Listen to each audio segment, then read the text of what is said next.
Hello everyone, welcome to our class. Today we are going to start our new topic, that is connective tissue. In our previous lectures we have already discussed about the two types of animal tissue, epithelial and muscular. This is the third type of animal tissue, connective tissue. Okay, let's start with it. Now before coming to the topic itself, let's take an example, like what is the role of this particular tissue in animals. When I'm going to talk about a pile of bricks, if this pile of bricks is going to be get arranged as we have discussed earlier also, then it is going to form the tissue. We can compare that. Okay, like the cells, when they are collectively make a group, that is the tissue. If that pile, if this wall which we are going to build with the help of these bricks are formed without using any binding material, without using any supportive material, what happened to that? It is going to fall down easily. Okay, so for that what we use in between, during the construction, we use some cementing material to place those bricks one over the another. Now when the cementing material, first what we do, a brick is there, then we place some cement in between, and then the next one, in this way. Okay, now over here what the cement is going to do, it will going to help in binding so that it will become more strong. A strength is provided to this. Fine. In the same way, the connective tissue which we are going to discuss now under this particular topic is responsible for providing the support, the framework, the binding to the different organs and the tissues within the organism. So what this connective tissue is? Connective tissue, this one, as the name is only suggesting, this tissue which connect different organs, or we can say different tissues with each other,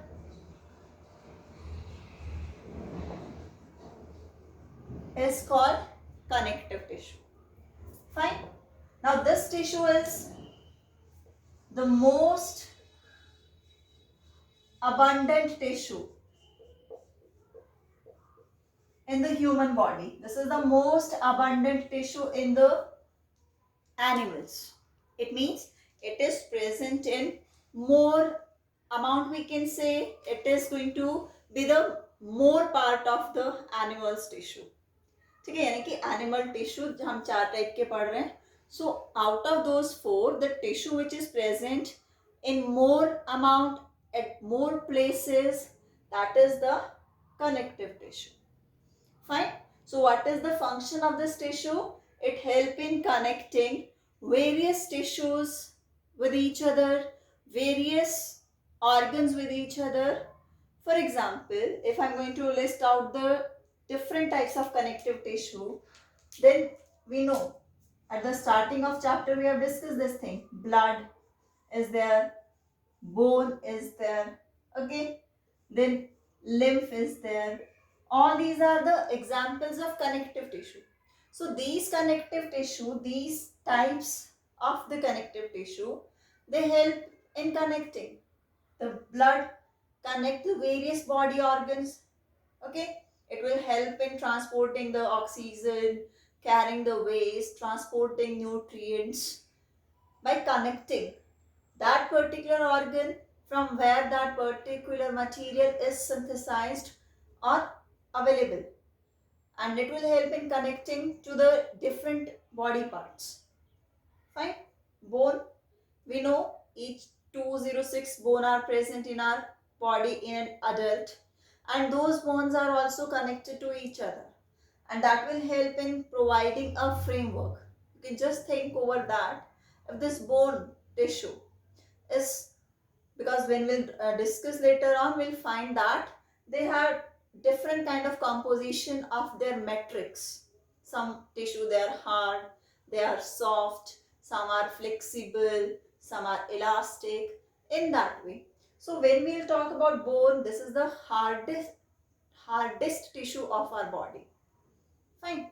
So as it is the hardest tissue, it will help in providing the framework to the body. The way we are able to stand up, we maintain our postures, we have a fixed shape. This is because of this bony structure, bony framework of our body. Hope the main concept behind the connective tissue is clear, that the different types of connective tissue help in connecting different tissues or different organs with each other. Fine. Now we'll take a look on the classification of the connective tissue.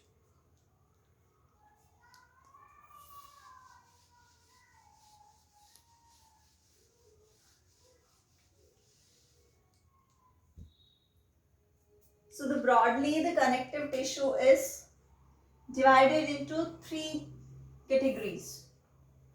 The first one is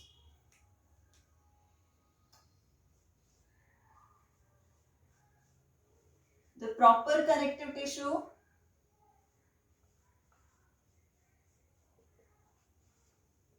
or it can be connective tissue proper.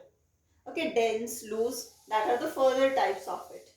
Second will be the skeletal connective tissue, which help in forming the skeletal or supportive system of our body. And the third one is the vascular or the fluid connective tissue.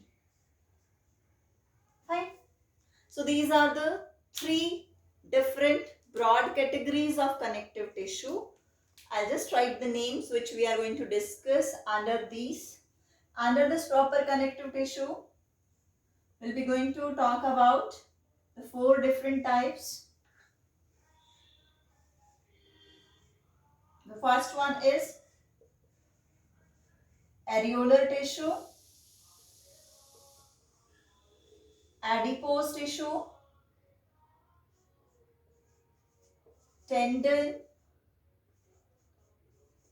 ligament. Okay, these all are the types of proper connective tissue. Okay, they are further categorized on the basis of their arrangement of the cells, like are the cells loosely arranged or densely packed. So on the basis of that, it could be loose connective tissue, dense connective tissue. These. Fine. Skeletal. Two will come under this. The bone and the cartilage.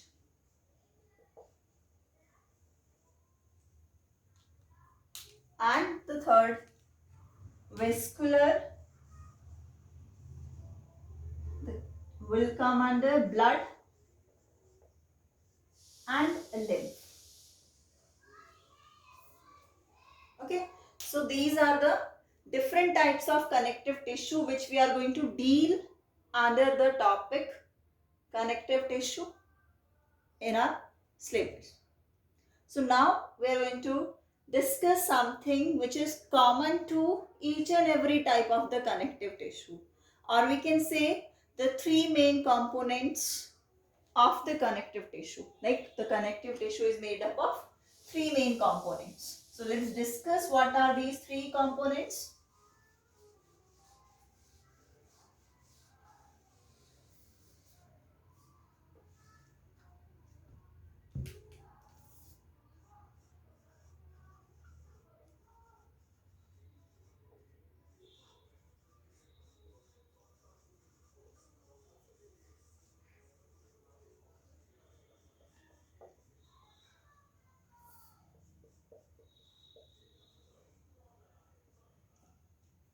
So the very first is, which is very important, the matrix, or we can call it as a ground substance.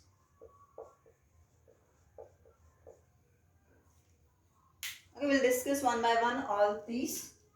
Second is the cells which are present in the matrix.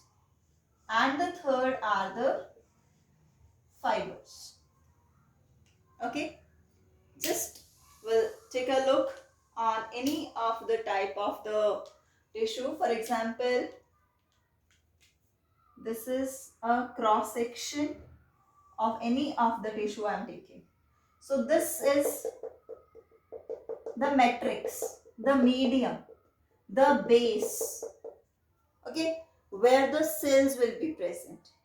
So if I'm considering it as a bone, so bone, as we know, it is a hard.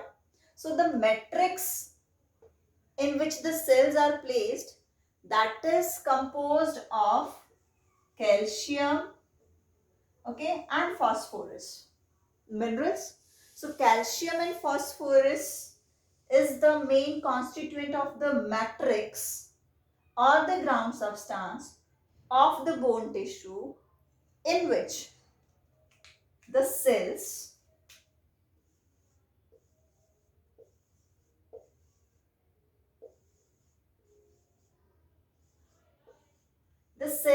are present. These are the cells of bones. We can just write bone cells. Okay. And in this matrix, there are some protein fibers are present. Okay, which will be further responsible for flexibility, the bending, the elasticity. So their presence will decide that how much the tissue will be flexible, elastic, movable, in that way. So these are the three basic components of all the different types of connective tissue except the vascular one. Okay, the vascular, the blood and the lymph, they are devoid of this component, fibers. Fine, because they are the fluid. Okay, they flow. They are not solid. They are not semi-solid in that way. So that's why the fibers are not the part of the vascular connective tissue, that we will discuss later on also. So the thing which is important, either it is areolar tissue, either it is adipose, bone, cartilage, ligament, tendons, any one. The three main things are there. One is the matrix. Matrix is the base. And in that matrix, the cells are present. And in the that matrix, the fibers, the kind of the protein fiber is also present. Collagen, sometimes that is collagen fiber, elastin fiber, which is responsible for providing the different kind of properties to that particular tissue. Fine. We'll just relate it with a pudding. If I'm going to take example of kheer, so the milk which is there in the prepared pudding, that is acting as a matrix, and in that the rice, they are the cells. And if I'm going to put some kind of semia in that, the long one, noodles types, if I'm going to put that, they are the fibers over there. Fine. So in that way, the complete pudding is representing one tissue, that is the connective tissue. So the common thing for all, that is, they must have the matrix, they have the cells and the fibers. Now, the important thing to make a note of that is the nature of the matrix is going to vary. For example, in the case of the blood, the matrix is fluid. That's why it can flow. And in the case of the bone, as we are discussing, it is hard. So the matrix is solid. And in some of the cases where we will discuss, the matrix can be in the form of the gel also. So the nature of the matrix will also decide the nature of the tissue. Fine. So what we have discussed, what the connective tissue is, the tissue which help in connecting different body parts, different body tissues with each other, different types we have discussed, under which we have discussed about uh, that one was the proper connective tissue, skeletal connective tissue, and the vascular one. And the most important thing is the three main components, matrix, cells, and the fibers, which are common to all the types. Okay, thank you. We will discuss the next topic. Thank you.